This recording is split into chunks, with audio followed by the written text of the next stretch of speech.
તુલસીના બીજ ખાવાની સૌથી સામાન્ય રીત છે તેને પાણીમાં પલાળીને ખાઓ, જેનાથી તે એક જેલી જેવી ટેક્સચર લઈ લે છે અને ખાવામાં સરળતા રહે છે. તમે દિવસમાં 1 થી 2 વાર તેનું સેવન કરી શકો છો. તમે 1 ચમચી તુલસીના બીજને રાત્રે પાણીમાં પલાળીને રવા દો અને પછી સવારે ખાલી પેટ તેને પી શકો છો.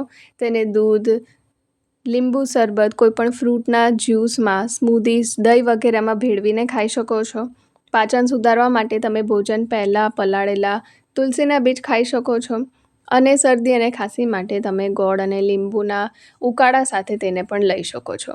તુલસીના બીજ, જેને સામાન્ય રીતે આપણે તુકમરિયાના નામથી ઓળખીએ છીએ, 1 થી 2 ચમચી તુલસીના બીજ લઈને 1 ગ્લાસ પાણીમાં રાતભર પલાળી દો અને પછી સવારે ખાલી પેટ તેને પીવાથી શરીરને ઠંડક મળે છે અને પાચનમાં મદદ મળે છે. પલાળેલા તુલસીના બીજ દૂધમાં ભેળવી શકાય છે અને આ વીર્યને ઘટ્ટ કરવા માટે પણ કારગર છે. તમે તુલસીના બીજને તમારા મનપસંદના ફળોના રસ સાથે તમે ક્યાં તો પછી સ્મૂધીઝમાં ભેળવીને પણ ખાઈ શકો છો. તમે તુલસીના બીજનો ઉપયોગ દહીં ક્યાં તો પછી ફાલુદો બનાવતી વખતે પણ કરી શકો છો. શરદી કે ખાંસી થઈ હોય ત્યારે તુલસીના બીજનો ઉકાળો પણ બનાવી શકાય છે. તેની અંદર ગોળ અને લીંબુનો પણ ઉમેરો તમે કરી શકો છો. આ બીજ બાળકો અને ગર્ભવતી સ્ત્રીઓ માટે હાનિકારક હોઈ શકે છે, તેથી તેનું સેવન કરતાં પહેલાં ડૉક્ટરની સલાહ એકવાર જરૂરથી લેવી જોઈએ.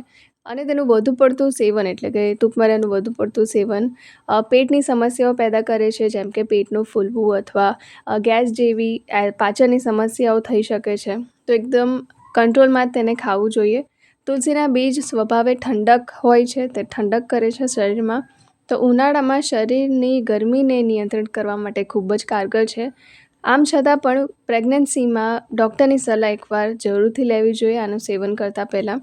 તો આઈ હોપ આ વિડીયો તમને હેલ્પફુલ લાગ્યો હોય. આ વિડીયોને બધા સાથે જરૂરથી શેર કરજો અને મારી ચેનલને સબસ્ક્રાઈબ કરવાનું ના ભૂલતા.